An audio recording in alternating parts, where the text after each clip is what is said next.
Hello friends, welcome to our channel target for excellence. दोस्तों, मैं सुदीप चतुर्वेदी आपका हार्दिक अभिनंदन और स्वागत करता हूं।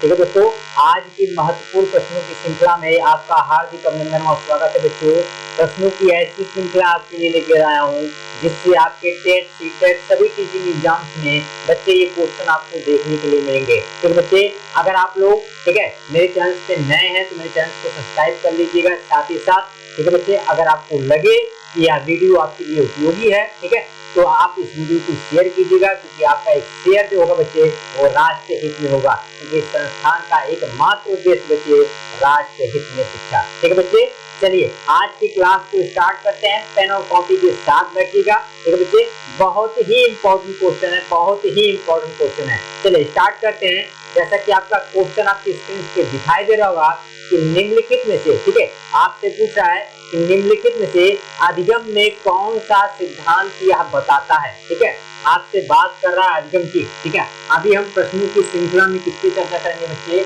अधिगम पर चर्चा ही कर रहे हैं, अधिगम से रिलेटेड क्वेश्चन को देख रहे हैं। ठीक है, तो आपसे कह रहा है निम्नलिखित में से, ठीक है, निम्नलिखित में से अधिगम में कौन सा सिद्धांत यह बताता है कि जब कुछ, ठीक है, जब कुछ, ठीक है, पढ़ाया जाए अथवा सीखने के लिए कहा जाए, ठीक है, तो उसे अपने समग्र रूप में ही बच्चों के सामने प्रस्तुत किया जाए। ठीक है, आपसे कह रहा है जो कुछ पढ़ाया जाए। ठीक है बच्चे, आपसे ये कह रहा है, फैक्ट को आप जानते चलिए कि अधिगम में जो कुछ पढ़ाया जाए उसे, ठीक है, समग्र रूप में, इस वर्ड का बहुत महत्व बच्चे, समग्र रूप में बच्चों के सामने प्रस्तुत किया जाए। तो निम्नलिखित में से कौन सा सिद्धांत कहता है या इसकी चर्चा करता है? ठीक है, ऑप्शन नंबर ए आपका कह रहा है बच्चे अंतर्दृष्टि या सूझ का सिद्धांत। ठीक है, ऑप्शन नंबर बी आपका कह रहा है बच्चे सक्रिय अनुबंधन का सिद्धांत, और ऑप्शन नंबर सी कह रहा है बच्चे आपका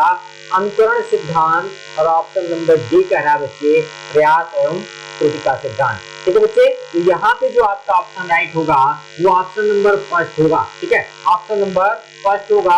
ऑप्शन नंबर फर्स्ट है आपका अंतर्दृष्टि के सूझ का सिद्धांत। ठीक है बच्चे, अंतर्दृष्टि के सूझ का सिद्धांत, जिसको किसने दिया बच्चे? जिसको किसने दिया? आपके कोहलर महोदय ने दिया। ठीक है, कोहलर महोदय ने दिया अंतर्दृष्टि के सूझ का सिद्धांत। ठीक है बच्चे, अगर हम बात करते हैं प्रतिपादक की, अगर हम बात करें प्रतिपादक की, तो प्रतिपादक आपके गेस्टाल्टवादी हैं। अगर हम बात करते हैं गेस्टाल्टवादी की, तो गेस्टाल्टवादियों में आपके मैक्स वर्दिमर आ जाते हैं, कार्ट लेविन आ जाते हैं, आपके कोप्पा आ जाते हैं, कोहलर आ जाते हैं। तो कहीं ना कहीं हम कह सकते हैं कि अंतर्दृष्टि सूझ के सिद्धांत का प्रतिपादन गेस्टाल्टवादियों ने किया। ठीक है, अगर हम बात करते हैं प्रयोगकर्ता की बात करते हैं बच्चे, तो वहां पे आपको नाम मिलेगा कोहलर। ठीक है, कोहलर मिलेगा बच्चे। अगर हम बात करते हैं कि किस सहायक ने, ठीक है, किसने सहायता की, तो सहायता आपकी कोप्पा ने की थी। ठीक है बच्चे, चलिए आगे चलते हैं। आगे जो बात है बच्चे, कोहलर ने ये बताया, ठीक है, कोहलर ने एक प्रयोग किया चिंपांजी पे। किससे प्रयोग किया बच्चे? चिंपांजी पे प्रयोग किया, चिंपांजी पे प्रयोग किया बच्चे, जिसमें उन्होंने बताया क्या? चिंपांजी पे प्रयोग किया और उन्होंने बताया क्या बच्चे कि चिंपांजी जिसका नाम सुल्तान था, वह किस प्रकार से, ठीक है, केले के गुच्छे को क्या करता है? प्राप्त कर लेता है। केले के गुच्छे को क्या कर लेता है बच्चे?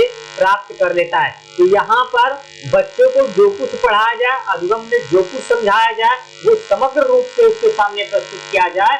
ये किस सिद्धांत के अंतर्गत आता है? अंतर्दृष्टि सूझ के सिद्धांत के अंतर्गत आता है। ठीक है बच्चे, तो आपको ये समझ में आ गया होगा कि अंतर्दृष्टि सूझ का सिद्धांत प्रतिपादक अगर हम बात करते हैं तो आपके क्या हैं? वर्दिमर, कोहलर, गेस्टाल्टवादी हैं। ठीक है, अगर हम बात करें बच्चे, ठीक है, अगर हम बात करते हैं सूझ की, एक शब्द आता है इसमें सूझ, ये भी जान लीजिए कि सूझ का क्या मतलब होता है, सूझ का क्या अर्थ होता है। ठीक है बच्चे, अगर हम बात करते हैं सूझ की, तो सूझ का मतलब व्यक्ति, ठीक है, प्रेजेंट ऑफ माइंड से अगर किसी समस्या का समाधान तत्काल में कर ले तो वो चीज क्या कहलाता है? सूझ कहलाता है। ठीक है बच्चे, वो उसकी क्या कहलाता है?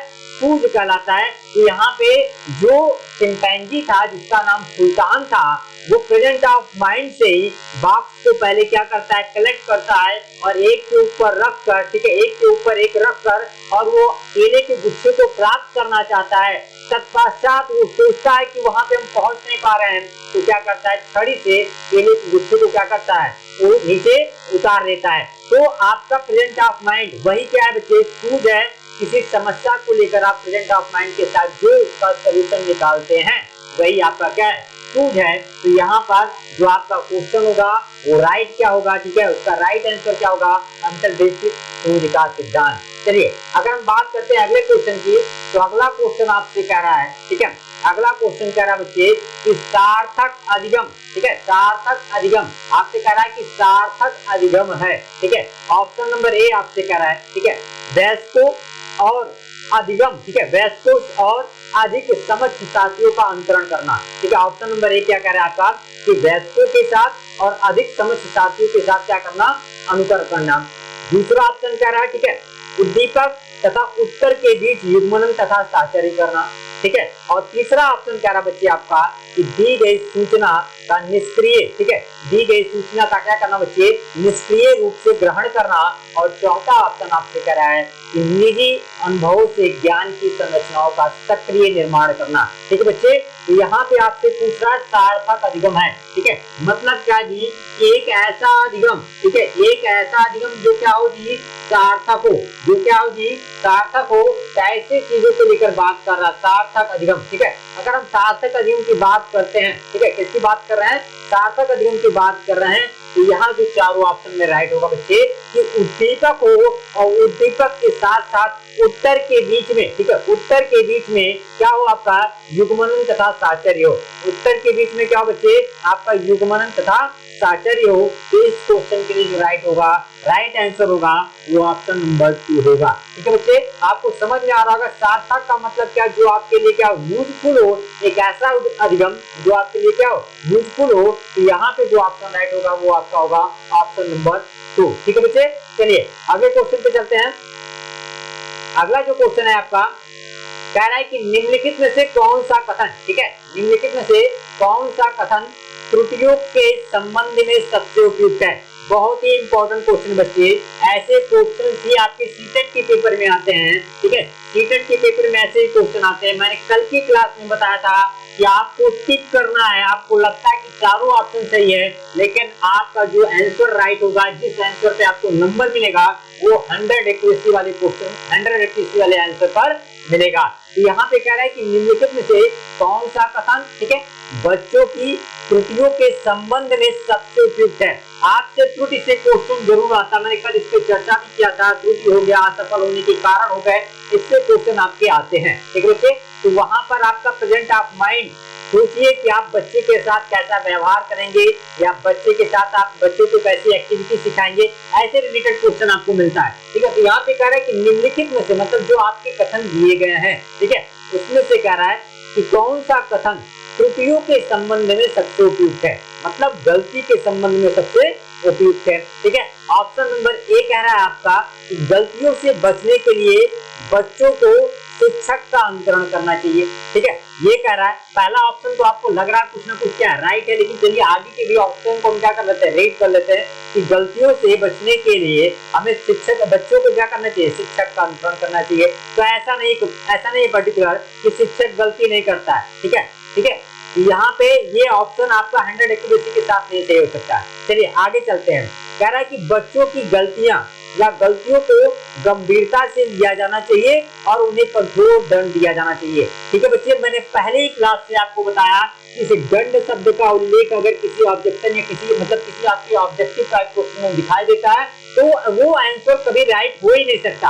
यहाँ पे दंड शब्द का उल्लेख किया गया है, तो ये आपका ऑप्शन राइट नहीं होगा कि बच्चों की जो गलतियां है उनके लिए उनको दंड दिया जाए, ऐसा कुछ नहीं, ठीक है, ऐसा कुछ नहीं। चलिए अगले ऑप्शन पे चलते हैं। अगला ऑप्शन कह रहा है आपसे कि बच्चे गलतियां करते हैं क्योंकि उनमें विचार करने की क्षमता नहीं होती है, विचार करने की क्षमता नहीं होती, आपसे कह रहा है, ठीक है बच्चे। तो ये ऑप्शन आपको कुछ लग रहा होगा कि राइट होगा कि क्षमता नहीं होती विचार करने की, ऐसा कुछ नहीं, ठीक है। विचार करने की क्षमता होती है, लेकिन क्षमता का जो लेवल होता है वो कैसा होता है, इस पे आपका मेन फैक्ट होता है, ठीक है।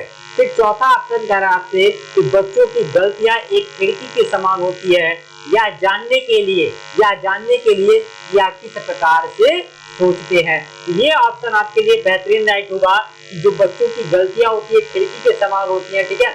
वहां पर हमें ये देखना चाहिए कि जो ये गलती कर रहे हैं या जो किसी एक्टिविटी को लेकर गलती कर रहे हैं उस एक्टिविटी के बारे में क्या सोचते हैं। तो यहाँ पे जो ऑप्शन राइट होगा आपका ऑप्शन नंबर 4 राइट होगा, ठीक है बच्चे। तो ऑप्शन नंबर 4 आपका राइट होगा कि बच्चों की गलतियां एक खिड़की की समान होती हैं, ठीक है। जो हाँ हमें ये जानने का प्रयास करना चाहिए कि आप ये किसी एक्टिविटी को लेकर या किसी क्रिया को लेकर किस प्रकार से सोचते हैं, ठीक है। चलिए आगे चलते हैं। आगे का जो क्वेश्चन है, ठीक है, आगे का क्वेश्चन कह रहा है आपसे, आगे का क्वेश्चन बहुत ही, ठीक है, बहुत ही इंपॉर्टेंट क्वेश्चन बच्चे कह रहा है सीखने का वह सिद्धांत, ठीक है। मैंने बताया था कि सिद्धांत से रिलेटेड क्वेश्चन या मनोवैज्ञानिक का जो नाम होता है वो आपके यूपी टेक पेपर में आ जाता है। तो यहाँ पे कह रहा है कि सीखने का वह सिद्धांत जो पूर्ण रूप से, ठीक है, जो पूर्ण रूप से, ठीक है, केवल अवलोकनीय व्यवहार पर, ठीक है, यहाँ पे जो शब्द आया है इसको ध्यान से जानिएगा, अवलोकनीय व्यवहार से कह रहा है, ठीक है। यहाँ पे व्यवहार आ गया है तो आपको जो ऑप्शन लेके चलना है वो व्यवहार से रिलेटेड लेके चलना है, ठीक है। यहाँ से आप समझ सकते हैं व्यवहार पर आधारित है, सीखने के सिद्धांत से संबंध है, मतलब बीच में डैश हुआ हुआ है, आपसे पूछ रहा है कि एक ऐसा सिद्धांत जिससे हम बिहेवियर के बारे में चर्चा करते हैं, अवलोकन करते हैं, उसका निरीक्षण करते हैं, ठीक है, वह सिद्धांत किससे संबंधित है, ठीक है। आपका ऑप्शन 1 है, ठीक है, विकासवादी सिद्धांत, ठीक है। विकासवादी सिद्धांत तो नाम से स्पष्ट है, इसमें हम ऐसे सिद्धांत का, ठीक है, अध्ययन करेंगे जिसमें विकास पे चर्चा हो रही होगी। व्यवहारवादी सिद्धांत ऑप्शन नंबर 2। तो जी बच्चे यहाँ पे व्यवहारवादी सिद्धांत आपका क्या होगा, राइट होगा। व्यवहारवादी सिद्धांत के अंतर्गत हम अवलोकनीय व्यवहार के, ठीक है, अवलोकनीय व्यवहार पर, ठीक है, आधारित, ठीक है, एक्टिविटी पे चर्चा करते हैं। तो ये सिद्धांत किससे रिलेटेड होगा, व्यवहारवादी से। यहाँ पे ऑप्शन नंबर 2 आपका क्या हो जाएगा, राइट हो जाएगा, ठीक है बच्चे। चलिए आगे चलते हैं। आगे का जो क्वेश्चन है, ठीक है, आगे का जो क्वेश्चन बच्चे कह रहा है कि अधिगम के संदर्भ में, ठीक है, अधिगम के संदर्भ में शिक्षा शास्त्रियों एवं मनोवैज्ञानिकों ने विविध प्रकार की परिभाषाएं दी, ठीक है बच्चे। मतलब कई अनेक प्रकार की परिभाषाएं अधिगम के बारे में दी गई हैं, ठीक है। कह रहा है कि इन परिभाषाओं के अनुसार अधिगम चलने वाली एक प्रक्रिया है, बीच में डैश दिया हुआ बच्चे। तो चलने वाली एक प्रक्रिया का मतलब क्या है, वो ऑप्शन में से आपको चॉइस करना है।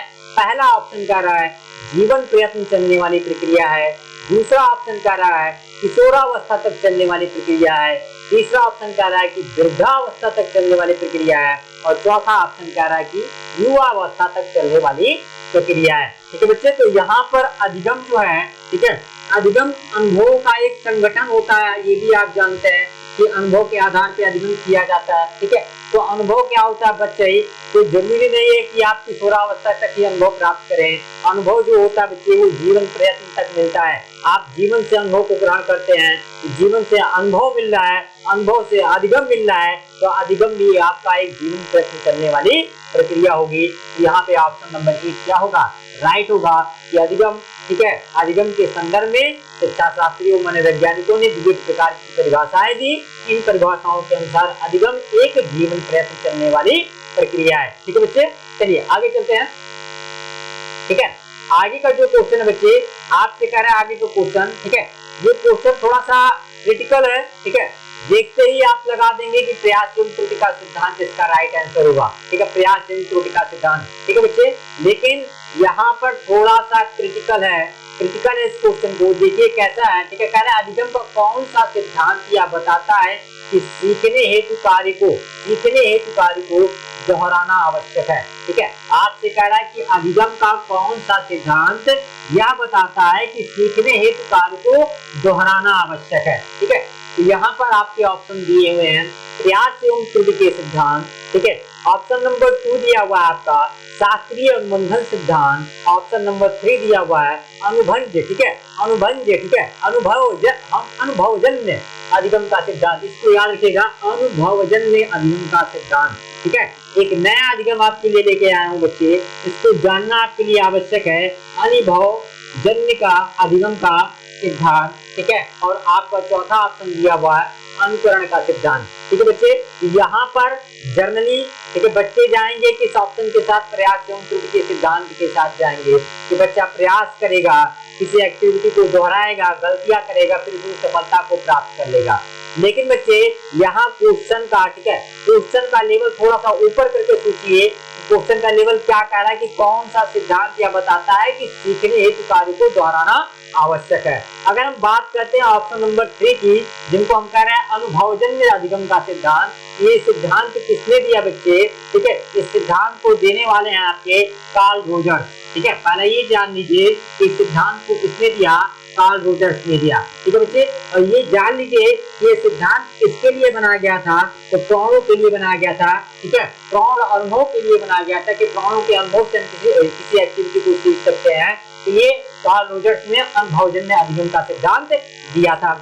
अगर हम बात करते हैं कि इस सिद्धांत के द्वारा हम क्या सीखते हैं, सिद्धांत के द्वारा ही, ठीक है, हम भौगोलिक स्थिति को देखना, ठीक है, बाकी गणित को लगाना, आज ये चीज सारी एक्टिविटी को क्या करते हैं, सीखते, मतलब पढ़ने का क्रियाकलाप, ठीक है, अनुभवजन्य अधिगम के सिद्धांत के आधार पर करते हैं। मतलब कोई ऐसा शिक्षक होगा जो आपको टीच कर रहा होगा, अनुभव के आधार पर बताता है कि इस सवाल के इस प्रकार से आप सॉल्व कर सकते हैं, या ऐसे इस सवाल के लिए इस प्रकार के तरीकों का प्रयोग कर सकते हैं। तो यहाँ पे कह रहे हैं किसी एक्टिविटी को दोहराने के लिए, तो बच्चे यहाँ पे आपको सोच लेना कि वो एक्टिविटी क्या, बच्चा कौन सी एक्टिविटी कर रहा है, क्योंकि हम पढ़ाई से रिलेटेड फैक्ट को पढ़ रहे हैं, तो यहाँ पे पढ़ने से रिलेटेड फैक्ट को लेकर पूछ रहा है। तो प्रयास एवं त्रुटि तो सही है, लेकिन सबसे 100% एक्यूरेसी वाला क्वेश्चन आपका जो सही होगा वो अनुभवजन्य अधिगम का सिद्धांत होगा, जिसमें हम भौगोलिक स्थिति के बारे में पढ़ेंगे, ठीक है, गणित के बारे में पढ़ते हैं, इंग्लिश के बारे में पढ़ते हैं, बच्चा उसको पढ़ता है, दोहराता है। तो यहाँ पे कहा हुआ है सीखने हेतु कार्य का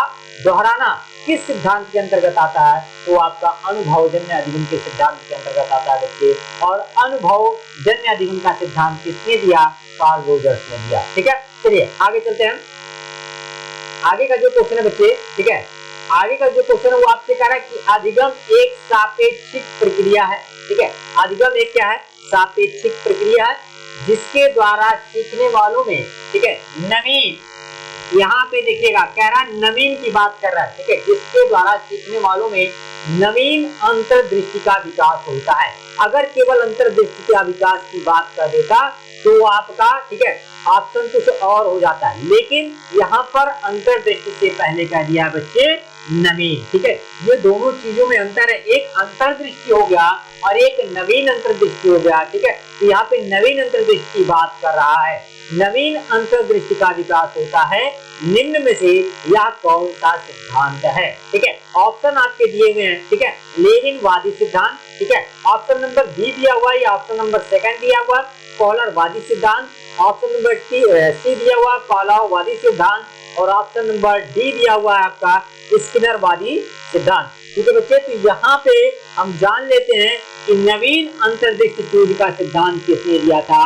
तो ये लेविनवादी के अंतर्गत आता है बच्चे, लेविनवादी के अंतर्गत आता है। हमने बताया था कि एक गेस्टाल्टवादी मनोवैज्ञानिक है, ठीक है, गेस्टाल्टवादी मनोवैज्ञानिक के अंतर्गत आते हैं। गेस्टाल्टवादी मनोवैज्ञानिक कौन कौन होते हैं बच्चे, ठीक है, आपके कौन है, बर्जमर है, पोप्पा है, कोहलर है, ठीक है, और लेविन है। अगर हम बात करते हैं लेविन की, तो लेविन ने नवीन अंतर्दृष्टि सूझ के सिद्धांत का प्रतिपादन किया था, और इन्होंने बताया क्या कि आप किसी समस्या को लेकर प्रेजेंट ऑफ माइंड के द्वारा उस समस्या का समाधान निकालते हैं, तो वो आपका नवीन अंतर्दृष्टि सूझ का सिद्धांत होगा। तो यहाँ पे कह रहा है कि अधिगम एक सापेक्षिक प्रक्रिया है। ठीक है, अधिगम एक क्या है, सापेक्षिक प्रक्रिया, और किसके सापेक्षिक प्रक्रिया बच्चे, सीखने के सापेक्षिक प्रक्रिया है। ठीक है, सीखने के सापेक्षिक प्रक्रिया का है आपका, सीखना का सापेक्षिक प्रक्रिया क्या है आपका, अधिगम है।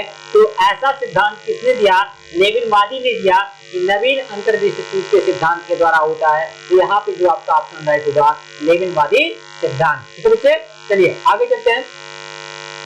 आगे का जो क्वेश्चन है, ठीक है, कह रहा है कि निम्नलिखित में से किस शिक्षा मनोवैज्ञानिक ने, ठीक है, किस शिक्षा मनोवैज्ञानिक ने, ठीक है, कह रहा है कि अभिप्रेरण एवं अधिगम के बीच में संबंध स्थापित करते हुए कहा कि अभिप्रेरण से उत्पन्न क्रियाशीलता से सीखने के लिए उत्तरदायी है। ठीक है, यहाँ पे कह रहा है कि अभिप्रेरण से उत्पन्न क्रियाशीलता, ठीक है, मोटिवेशन से उत्पन्न क्रियाशीलता जो है वो सीखने के लिए क्या है, उत्तरदायी है। शब्दों पे गौर कीजिएगा बच्चे, शब्दों पे गौर करके ही मनोविज्ञान के क्वेश्चन का जवाब दिया कीजिए।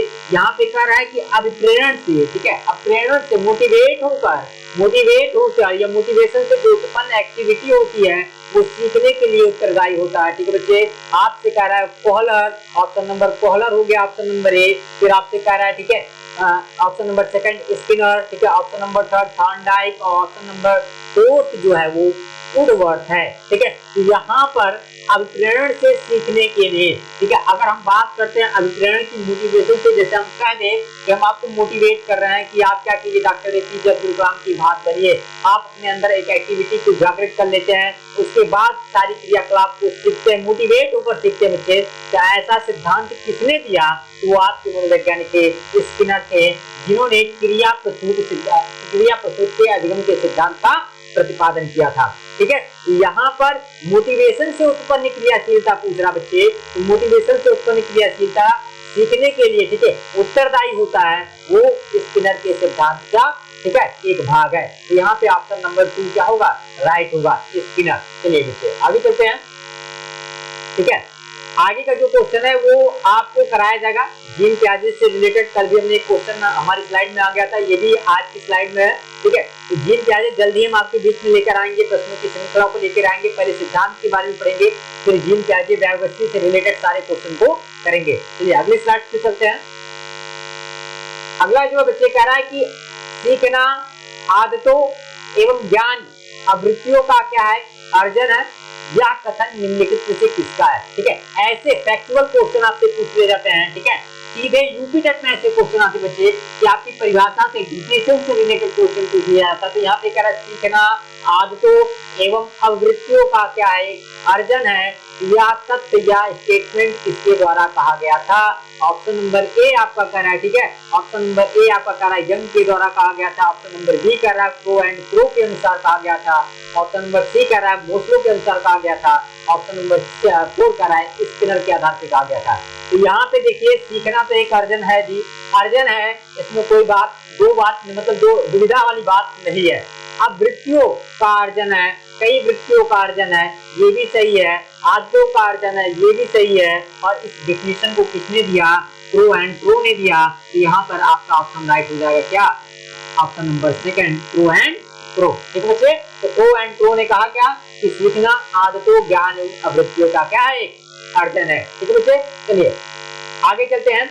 आगे का जो क्वेश्चन है, ठीक है, आगे का क्वेश्चन कह रहा है बच्चे निम्नलिखित में से किसने अनुबंधन अनुक्रिया का सिद्धांत दिया। बहुत इजी क्वेश्चन बच्चे। ठीक है, एक ऑप्शन आपका दिया है Pavlov, option number second Skinner, option number third Thorndike, option number 4 Kohler. ठीक है, अगर हम बात करते हैं बच्चे तो पावलोव ने एक क्लासिकल अनुबंधन का सिद्धांत दिया था। तो यहाँ पे जो ऑप्शन आपका राइट होगा पावलोव। ठीक है, क्योंकि पावलोव की थ्योरी का आधार क्या था बच्चे, अनुबंधन था।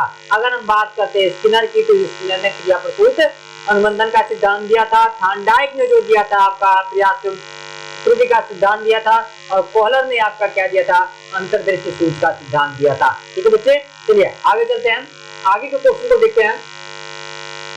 आगे का क्वेश्चन क्या रहा है, ठीक है, देखिए आगे का क्वेश्चन रिपीटेड है। पिछली स्लाइड में हमने चर्चा कर लिया कि आपका कौन सा, ठीक है, सिद्धांत ऐसा है जो क्या करता है, प्रेरणा से उत्पन्न क्रियाशीलता ही सीखने के लिए क्या करता है, उत्तरदायी होता है। ठीक है बच्चे, तो आगे की क्वेश्चन को हमने, ठीक है, पहले ही क्या कर लिया है, चर्चा कर लिया है। आई होप बच्चे आपको ये वीडियो बहुत पसंद आई होगी। अगर आपको ये वीडियो यूजफुल लगता है तो लाइक तथा शेयर जरूर कीजिएगा। ठीक है बच्चे, क्योंकि आपका एक शेयर, आपका एक लाइक क्या होगा बच्चे, राष्ट्र हित में होगा। और इस संस्थान का एकमात्र उद्देश्य बच्चे राष्ट्र हित में शिक्षा। मिलते हैं कुछ अच्छे प्रश्नों के साथ, तब तक के लिए जय हिंद, जय भारत।